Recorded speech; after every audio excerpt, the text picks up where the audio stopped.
Hello and welcome, Inspired Podcast community. This is your new episode. My name is Caroline, and my today's guest is Patti DiMiceli. And I'm so happy that she said yes to our interview. How are you doing today? I am doing so well, Caroline, and I am very much looking forward to spending time with you and your audience. That's great, and I would love to introduce you to the audience, of course, first. So let's have a look. You were born in Los Angeles, California. You discovered your life's purpose after finding a lump behind your daughter's Amber's ear in 1979, a moment that changed your destiny. Chronicled in your book, Embrace the Angel, you challenge the perception of death and share the transformative power of crossing the threshold. As a life coach, end of life doula, and grief educator, you have 44 years of experience helping individuals navigate life, death, and grief with an open heart. Your business, is it Tobias or Tobias? Tobias. Tobias and Co LLC support your Giving Back division, Embrace the Angel, which helps enrich the lives of others. Welcome to the Inspired Podcast, Patti DiMiceli. Thank you, Carolyn. I'm just so blessed and pleased to be here. Thank you so much. And my first question for you is, how did the discovery of your daughter's lump in 1979 transform your life and led you to embrace your purpose? Well, I wanted Amber very badly, but I just had this premonition that I would die before she was 6.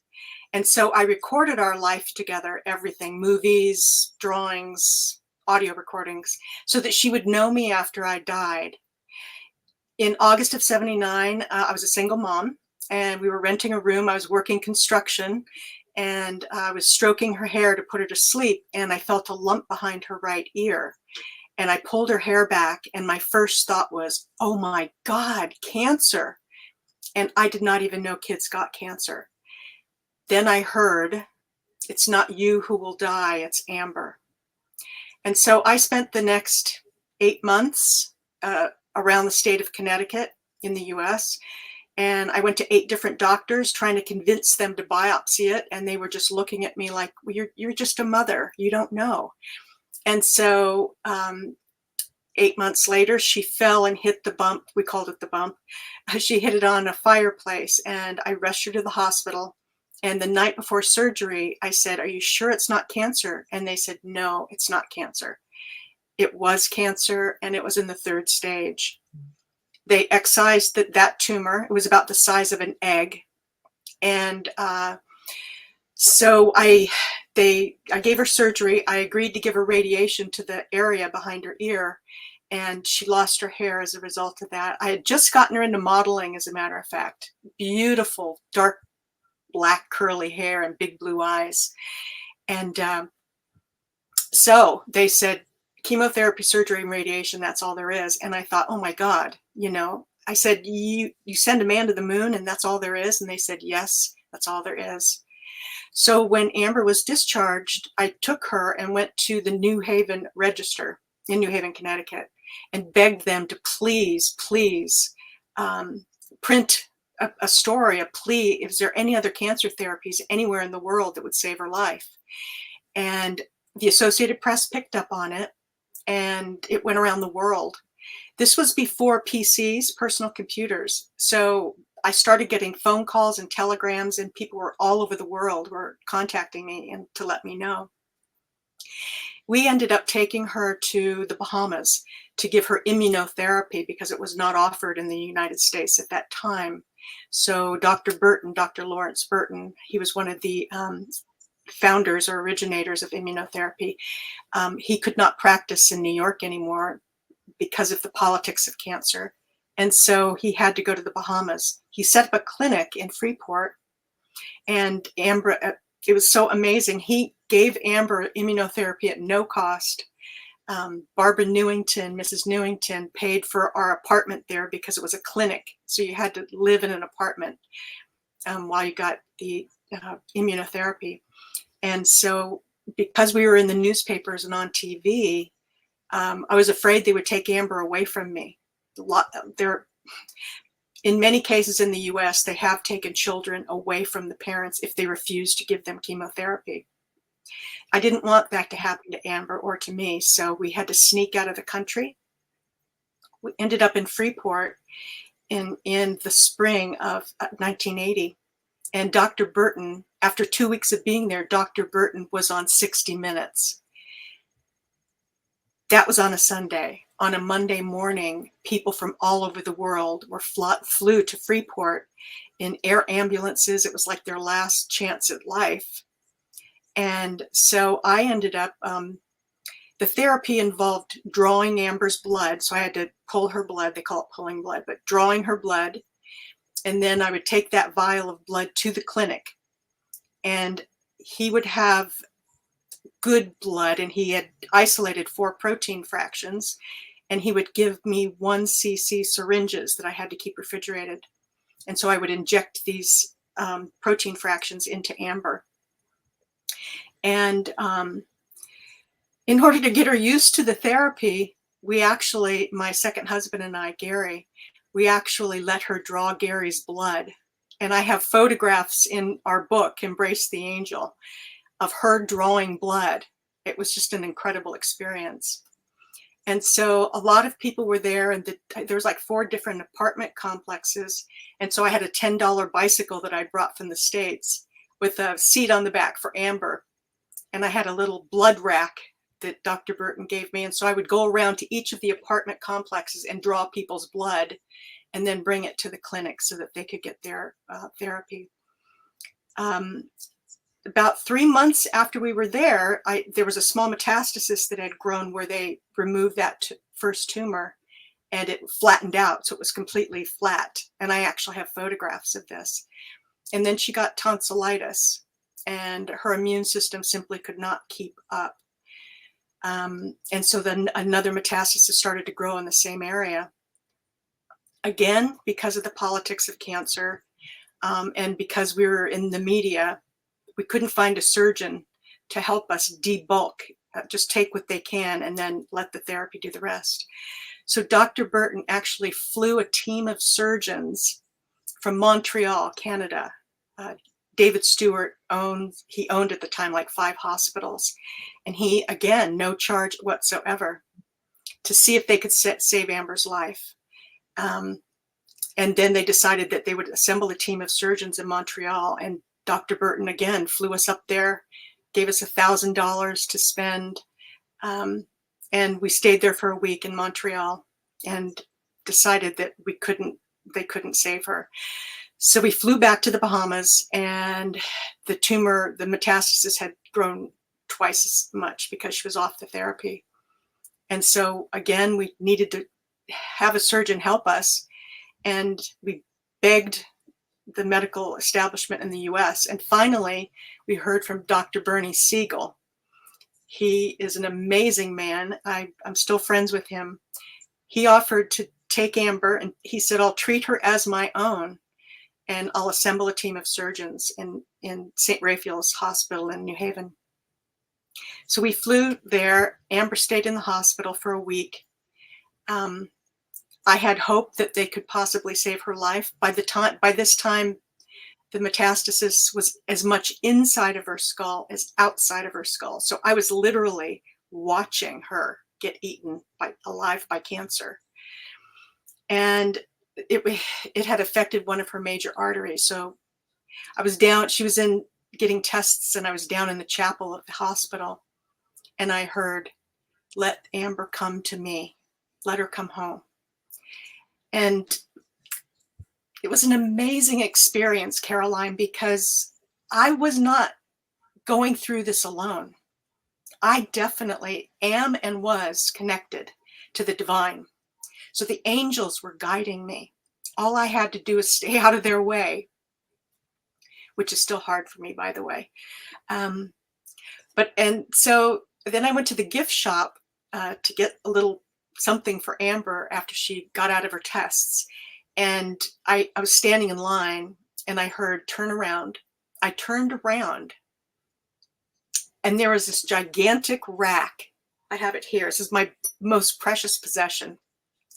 It's the key to heaven. And I heard, tell Amber that this is the key to heaven, and have her hold it so that she can open the golden gates. And so we brought her home. She knew she was going to die. She wasn't afraid. I've worked with other children who are dying, and I have not yet seen a child who's afraid to die, because they just came from the other side. And so she chose the clothes that she wanted to go to heaven in. And she said so many things before she died. She was my greatest teacher, and still is.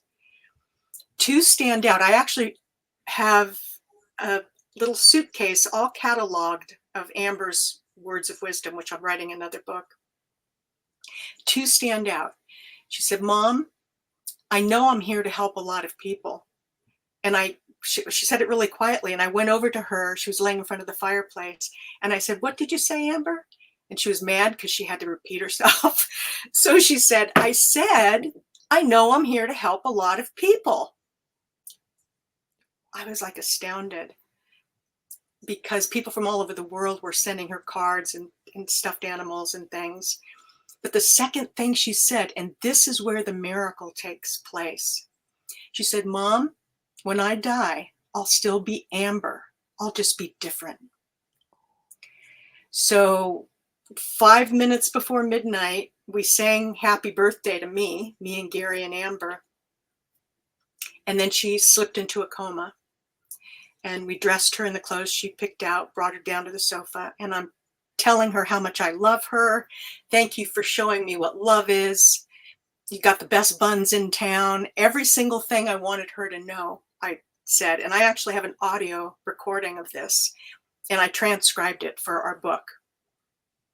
And by the way, you can get a free ebook on embracetheangel.com. So I was talking to her, and even though she was in a coma, she could hear me, and tears started coming down. And I wiped them away, and then a lot of tears started coming.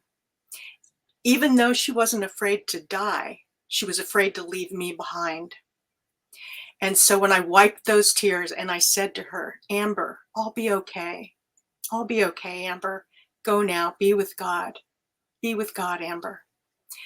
As soon as I said those words, she stopped breathing. And Caroline, I physically felt her leave her body, pass through mine and into the light. It was like vibrating goosebumps times a million. Every single cell of my body was vibrating. And all I could say was, thank you, God. Thank you. I was just full of overflowing gratitude. Now, what I wrote in the journal, which is in the book, was the exact opposite. I mean, I wrote, if Amber dies, I will die, because I was a single mom. She was my world. I didn't have any family. And I said I would collapse on the floor. I would cry until there were no more tears.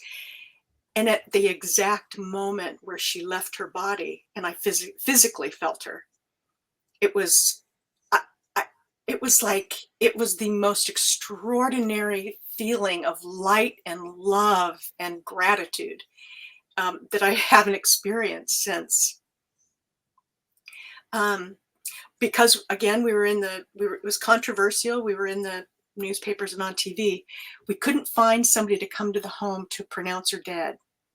So 3 days before she died, I was calling around to the police, the fire, ambulance. I was calling all these people, and nobody would come out. And so I called Bernie. I said, Bernie, can you come and pronounce her dead? And he said, Patti, I might be in surgery. So I'll call St. Raphael's, go ahead and bring her body to St. Raphael's, and I'll have somebody meet you there. So we put her body in the back of I had a little station wagon, a VW squareback. We put her body in the back of the car, and she looked like she was sleeping, and drove to St. Raphael's. And I was on I-95 on the East Coast. And I remember looking in the rearview mirror and seeing her dead and then looking around and seeing how life is just going on. Shortly before we got to St. Raphael's, I heard, "Pull over, take a picture of Amber. People need to see dead." So I just did what I was told, and I got out of the car, pulled over in a little parking lot, lifted up the back, took one picture, closed it, and got back in the car. When we got to St. Raphael's, we went in the main entrance, and they brought a stretcher out. I put her body on the stretcher, wheeled her through the doors, and as the doors parted, there was, I don't know, maybe 100 people standing there waiting because they had followed Amber's story through the media. Some were crying, some were comforting each other. And so we were there waiting for the undertaker to come and get her body. We went to the emergency room little area there. When we got word that he was here, we wheeled her body on the stretcher down through the bowels of the hospital. And at the very end of this very long, dark hall, I saw a man in black with a stretcher with a black body bag on it. And I brought her there. I picked up her body, laid it on the open body bag, and I remember kissing her lips, and they were cold and hard. And it was almost as though I had an out-of-body experience. I was like watching myself do this and feeling this at the same time. And then the undertaker zipped up her body bag and took her away. And despite the overwhelming grief and sadness, that was like not even apparent at that time because I was still filled with the light and the love and the gratitude, which lasted some time. But yeah, because I physically felt Amber and I know that she never left me. That's the key. She's here now. I've never lost a daughter. She didn't pass away. She's just different. And the fact that despite my bouts of anger and rage and overwhelming tears and sadness, because I went through all of that in waves of grief, all of that aside, I mean, I do believe that she never left. I hear her. I mean, I see her. I hear her. You know, yeah, I'm so blessed that she's here. She is here. I have goosebumps too. When you talked about that, Yeah. I never felt like this way before. Yes, I cannot imagine what you've been through, of course, but you told us the story so vividly, then it is not a story about death. It's a story about life. Absolutely. Hey, Caroline, you know what I was told? Goosebumps are the other side, capital T, capital O, capital S, the other side, coming through our physical bodies to remind us that they're there. We can't see them with our eyes, but we can feel them with our soul. And that's what goosebumps are. Do you ever notice when you get goosebumps, you're usually when you're in a state of awe? Yes, I think so, but I have it maybe 2 times a year, and now I have it when you told your story, you know. It is special, and yeah, I love it. Thank you so much for sharing. Yeah. It is. She said she has a mission, right? And there's a story Mm-hmm. to tell, of course, and you are doing this. And of course, I have another question, but I don't know how this fits now. Okay. Yeah, how do you guide clients through the process of crossing the threshold, and what does this mean in terms of personal transformation? Well, there's another part of my life that I think is so relevant, and that is like going through Amber's, journey through cancer and her death. It was a miracle, and it was so powerful, and she has helped millions of people around the world. In 1998, I was single for like 10 years after number 2. And I was self-actualized according to Maslow's hierarchy of needs. I had a nonprofit. I was working in Washington, D.C., advocating for people who've been touched by cancer. And then I met somebody who was a malignant narcissist. And I didn't know at all. I'd been abused throughout my life, but I didn't know the red flags.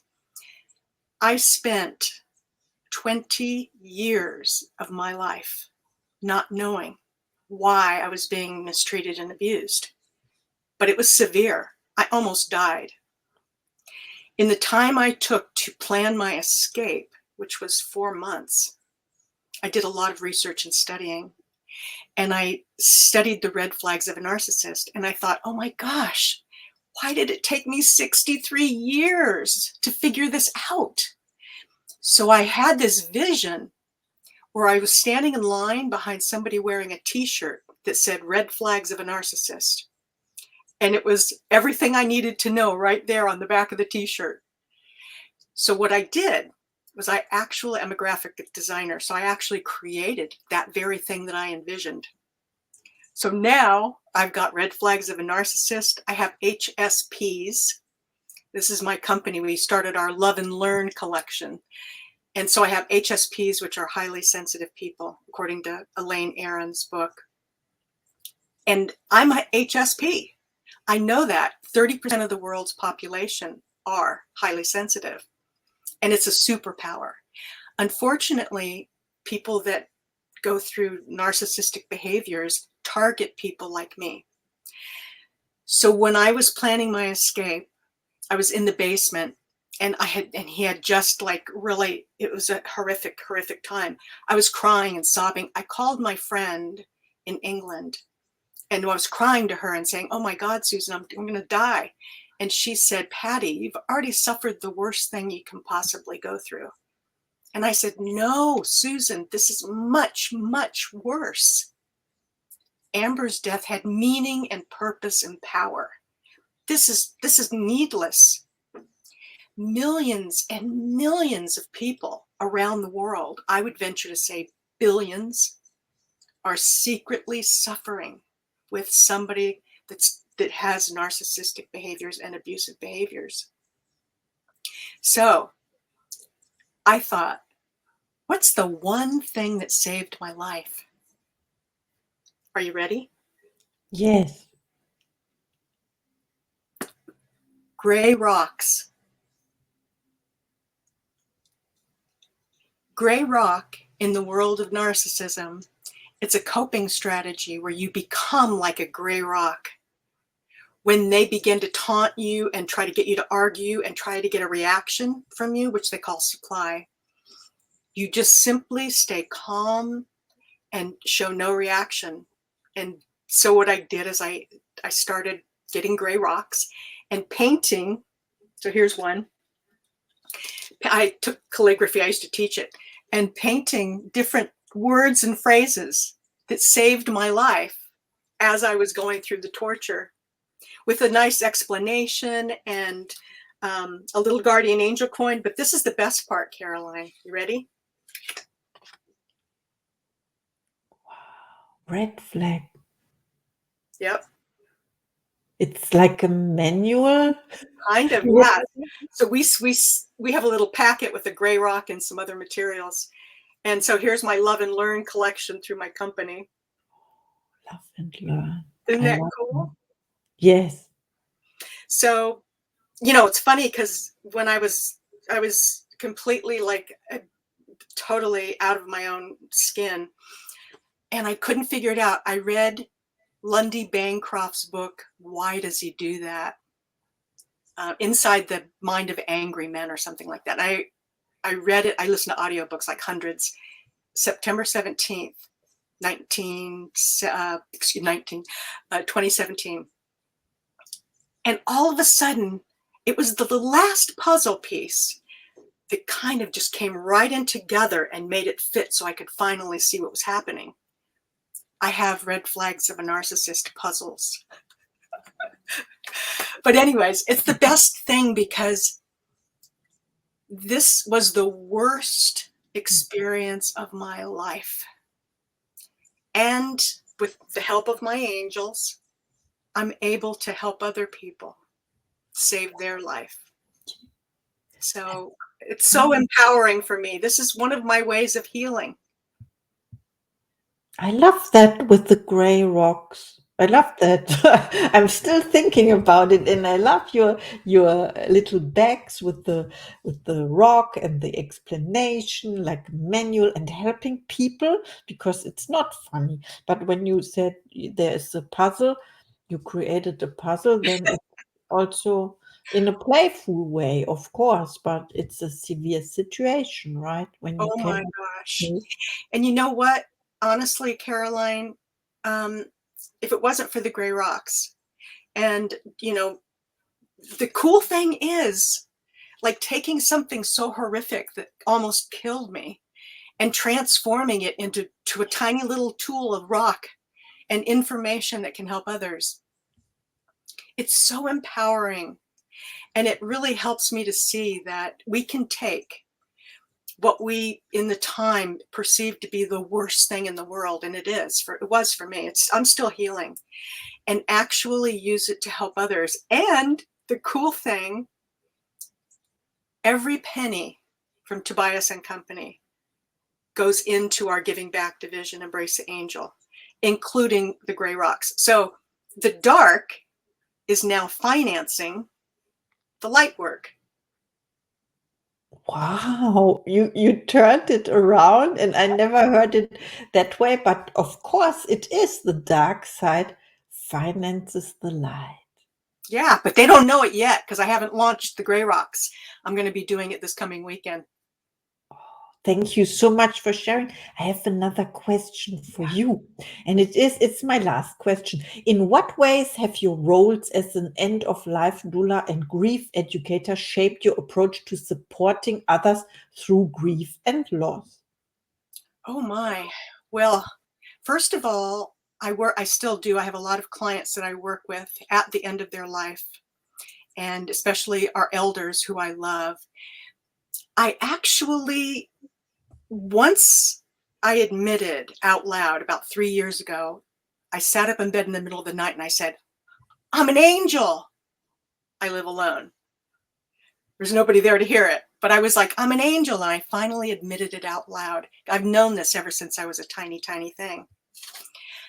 As soon as I admitted it out loud again, people have tried to beat it out of me, trust me. But I know that I'm an angel in a human cloak. We're all born that way. I'm not unusual. As soon as I admitted that, I'm now able to see the angel in others.